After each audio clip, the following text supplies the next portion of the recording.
지난 코로나 3년 동안 교회 내 여러 활동들이 많이 위축되었습니다. 특히 교회 소그룹의 핵심이 되는 구역 모임이 거의 단절되다시피 흘러왔죠. 그렇게 중단된 구역 모임을 다시 시작하지만 적지 않은 어려움이 있는 상태입니다. 구역장과 인도자들은 나름대로 많은 부담을 안고 구역 모임을 해보려고 해도 구역원들의 반응이 없는 경우도 많고요. 각자의 상황이 코로나 전과 후로 많이 달라진 요인들도 있습니다. 그러나 교회는 결코 성도의 교제와 공동체성을 상실해서는 안 됩니다. 세상이 개인주의로 흘러가서 혼자인 것을 즐기고 타인에 대한 관심을 거둘 때도 교회는 함께 모여 서로를 격려하고 위로하기를 힘쓰면서 신앙생활의 고삐를 단단히 움켜쥐어야 합니다. 그것이 주님이 세운 교회의 모습이고 초대교회 때부터 이 땅에 실현되어 온 교회의 정체성이기도 하죠. 저를 포함해 우리 교육자들이 이 부분에서 많은 고민을 했고요. 어떻게 하면 구역에 다시 활기를 불어넣을 수 있을까 고민하며 하나의 전환점을 통해 다시 일어서고자 하는 마음으로 우리의 구역 모임을 재정비했습니다. 그래서 먼저 구역 봉사자 학교를 통해 그동안 구역 봉사자들에 대해 소홀했던 지점을 다시 바로 세우려고 합니다. 무엇보다 함께 한 마음으로 뜨겁게 찬양하며 기도하는 시간을 통해 각 개인이 아니라 화성교회 공동체라는 의식을 세우고자 했고요.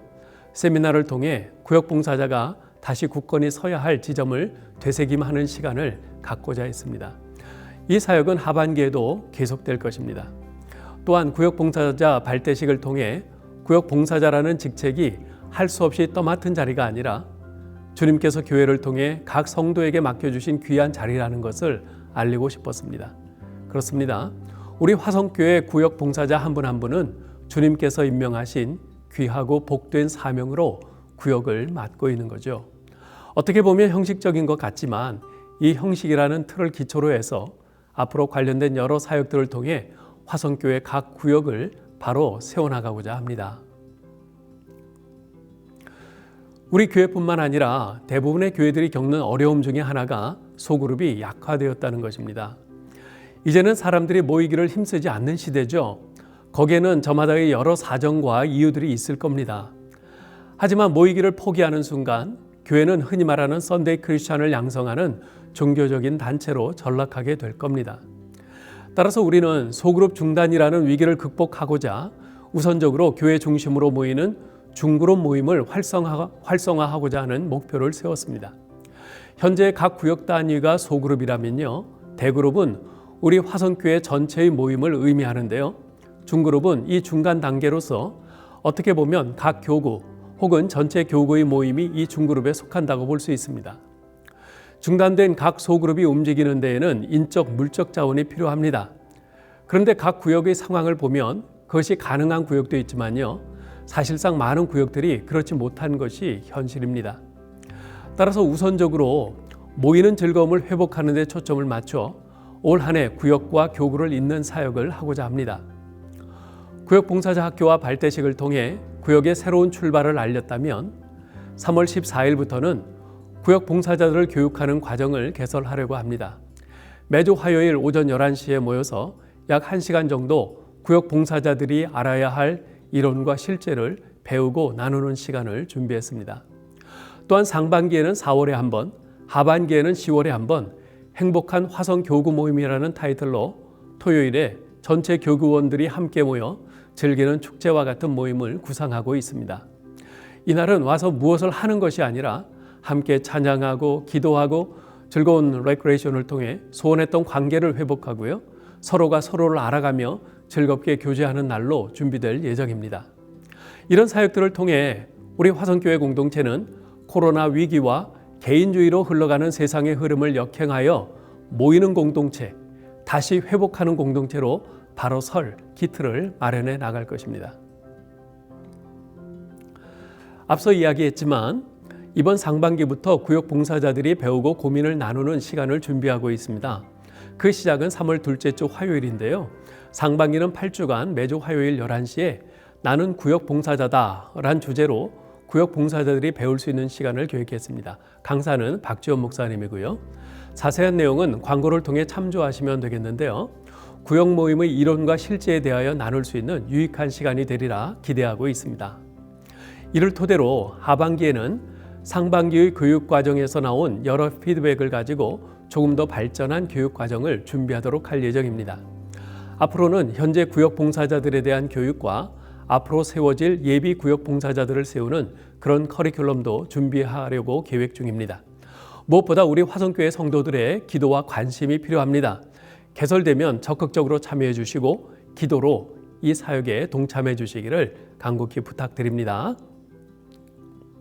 구역 모임의 이상적인 횟수는 매주 한 번 혹은 적어도 2주에 한 번이 좋습니다.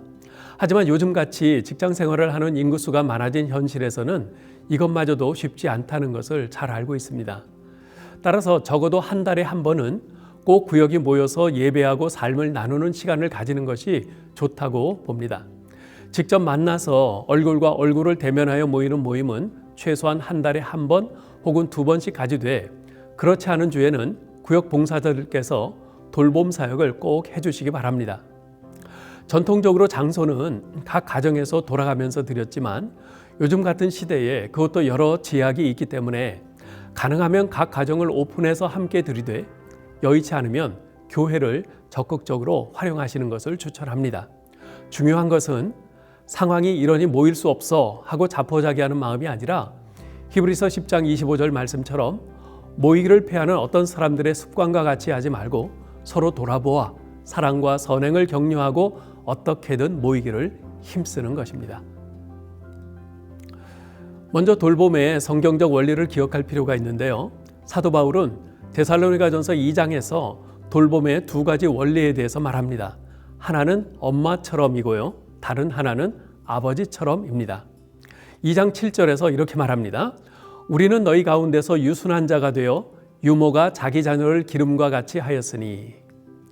엄마는 어린 자녀를 키울 때 무한 사랑으로 행합니다. 온갖 귀찮은 것, 더러운 것, 불편한 것, 손해되는 것을 마다하지 않고 끝없이 사랑을 주고 또 주죠. 이것이 엄마처럼의 원리입니다. 또 사도 바울은 11절에서 이렇게 말합니다. 우리가 너희 각 사람에게 아버지가 자기 자녀에게 하듯 권면하고 위로하고 경계하노니. 엄마가 아이를 품고 받아주고 감싸주는 역할이라면 아버지는 길잡이 역할을 합니다.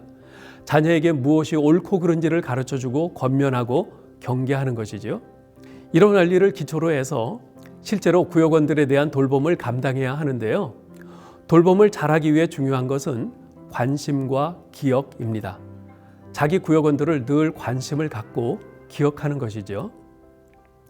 이것을 좀 더 구체적으로 말씀드리면 주일 예배에 참석 못한 구역원들에 대해서는 주일 저녁이나 적어도 월요일까지는 전화하셔서 왜 주일 예배에 못 오셨는지 혹시 무슨 일이 있으신 것은 아닌지 물어보시고 격려해 주시기 바랍니다. 끝으로 돌봄에 있어서 가장 중요한 것은 바로 기도입니다. 구역원들을 위한 기도는 구역원들에 대해 나보다도 훨씬 더 관심과 사랑이 많으신 성령님께 구역원들의 사정을 아뢰고 주님의 도움을 구하는 것입니다. 우리 구역봉사자 여러분의 분발을 부탁드립니다. 감사합니다. 사랑합니다.